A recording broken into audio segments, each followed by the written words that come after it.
반갑습니다. 2월 7일 목요일 큐티 스케치 시간입니다.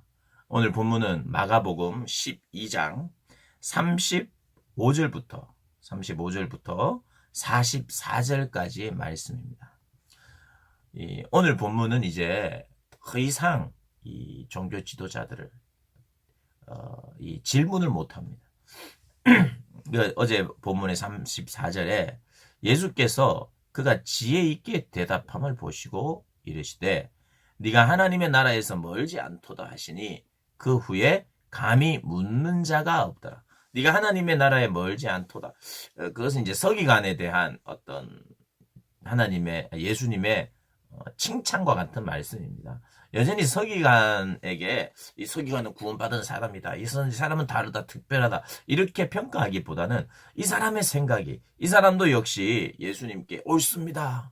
하나님을 뜨겁게 사랑하고 이웃을 사랑하는 것이, 그리고 번제물을 드리는 이런 것보다, 형식보다 훨씬 더 중요합니다. 사랑이 정말 더 낫습니다라는 고백을 하니까 예수님이 그걸 칭찬해 주신 거예요. 그래 맞다. 그래 맞다. 너도 너의 생각과 너의 사고방식은 하나님 나라에 멀지 않다. 그리고 정말 그 고백이 진실됨으로 고백되어지고 나를 따른다면 아마 하나님 나라에 속한 자가 될 수 있겠죠. 그러니까 그만큼 가까워 왔다는 거예요. 그리고 완전히 그를 구원받은 백성이다라고 표현하신 것도 아니고, 그렇다고 해서 질타하신 것도 아니고, 조금 더 믿음의 고백과 그걸 했을 때만 가능한, 그래서 요까지만 말씀하셨어요. 그러니까 더 이상 묻는 자가 없었어요. 그래서 오늘 본문으로 넘어오는데 더 이상 묻는 자가 없으시자 예수님께서 오히려 질문을 하십니다. 예수님께서. 그리고 사람들의, 서기관들이나 종교 지도자들, 그 주변에 있는 사람들의 무지함을 드러냅니다. 그리고 그 속에 숨어있는 악한 동기를 드러내시는 질문을 하고 예수님께서 답을 하십니다. 어찌하여 서기관들이 그리스도를 다윗의 자손이라고 하느냐? 그리스도를 다시 다윗의 자손이라고 하는. 여러분, 그리스도는 다윗의 자손 맞습니다. 성경이 그렇게 이야기해요. 근데 다윗이 성령의 감동으로 말한 게 있는데, 주께서 내 주께 이르시되 내가 네 원수를 네 발 아래 둘 때까지 내 우편에 앉으라 하셨도다 하였느니라.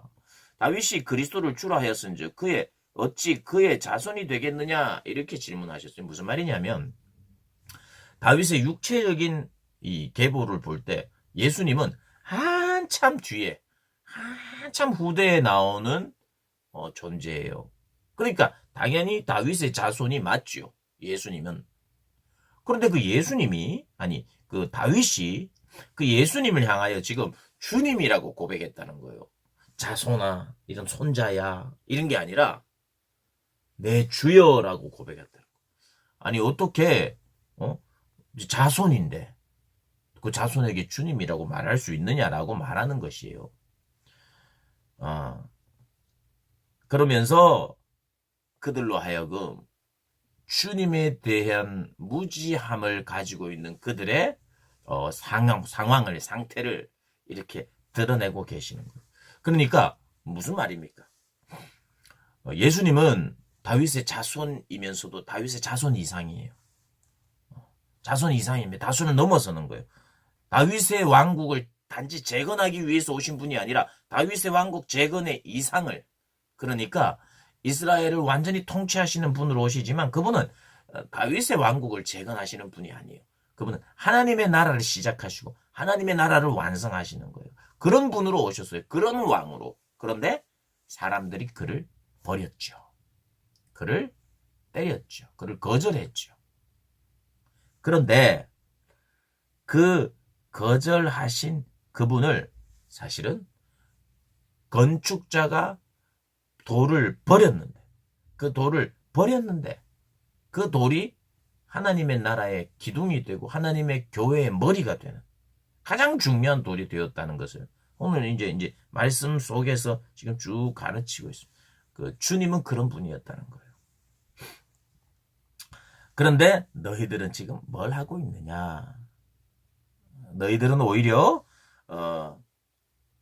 긴 옷을 입고 시장에서 문안받는 것을 좋아하고 회당의 높은 자리, 잔치자리, 윗자리 그런 것들을 사모하고 있다. 사랑하고 있다. 서기관들이. 그런 서기관들과 가까이 지내지 마라. 그렇게 이야기하면서 서기관들은 뭐 충격적인 이야기가 나옵니다. 과부의 가산을 삼키며 외식으로 길게 기도하는 자니 그 받는 판결이 더욱 중하리라. 며칠 전에도 말씀을 드렸습니다만 누군가 이 돈은 한정되어 있고 그 돈은 누군가 많이 가져가면 갈수록 많이 가져가는 그 액수 안에는 가보와 같은 가난한 자들이 가진 돈도 많이 있다는 것을 기억해야 돼요. 이 유대인들이 또 서기관들이 지도자들이라고 하는 사람들이 그런 약자의 것을 갈취한 것이나 다름없는 삶을 살고 있다는 거예요. 그리고 과부의 가산을 삼켰다 그래요. 사실이에요. 예수님이 없는 말을 하시는 게 아닙니다. 그래서 그것을 삼켰고 외식하고 있고 길게 기도하고 있고 이 종교적인 것 경건의 어떤 모양도 다 자기의 사람들에게 인정받기 위해서 하는 행위일 뿐 진심도 없고 하나님도 모르고 너무나도 충격적으로 하나님과 가까이 있다고 생각한 이 사람들이요. 하나님을 떠나 있어요. 바리새인들이 하나님을 떠나 있다는 거예요. 사두개파들이 하나님을 떠나 있다는 거예요. 하나님의 통치를 받기를 거절하고 있는 사람들이라는 거예요. 하나님의 통치를 받고 있지 않으니 이웃을 사랑하지 않습니다. 가장 사랑하고 가장 위해줘야 될 과부의 것을 오히려 뺏는 거예요.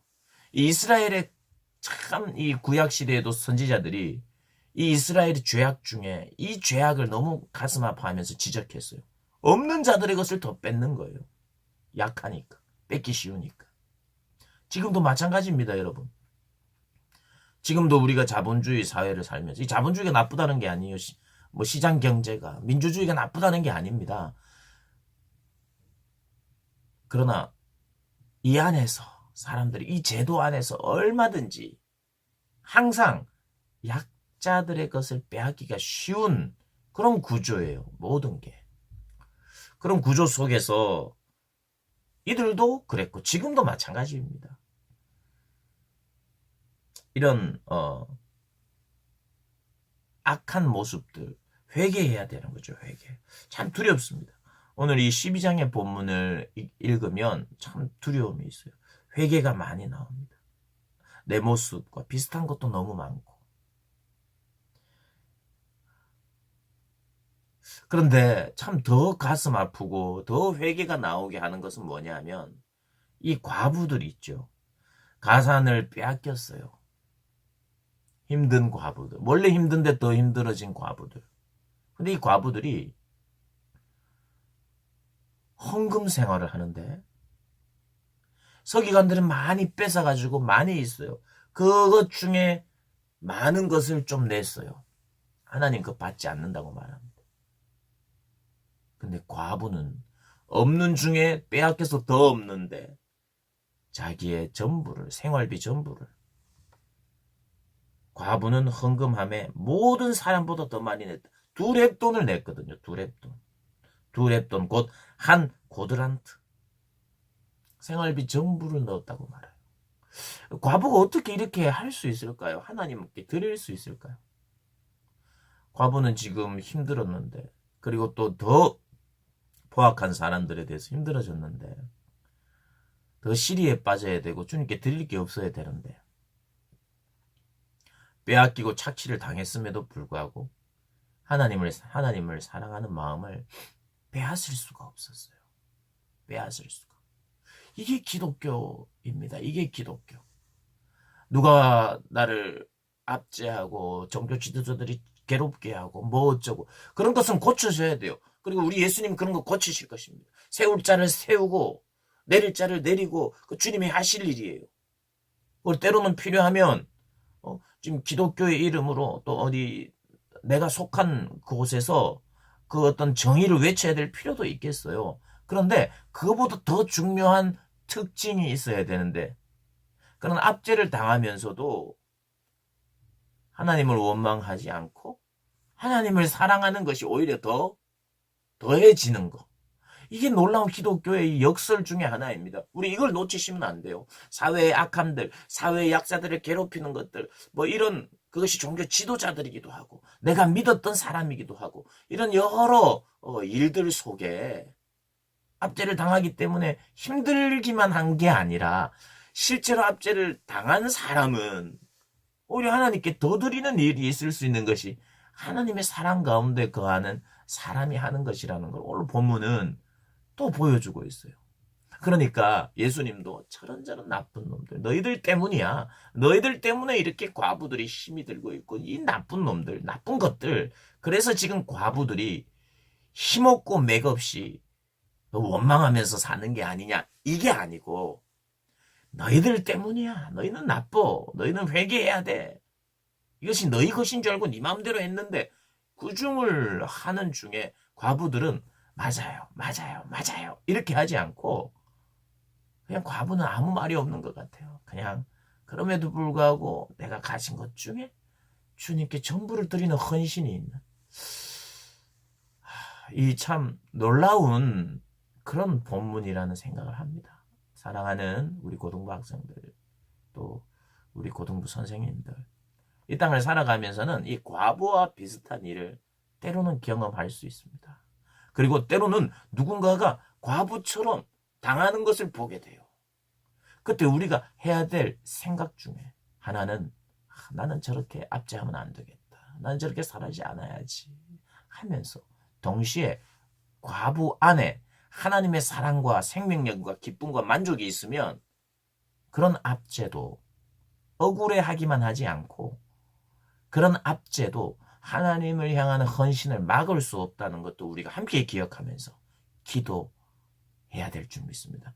그렇게 중보 기도해야 될 줄 믿습니다.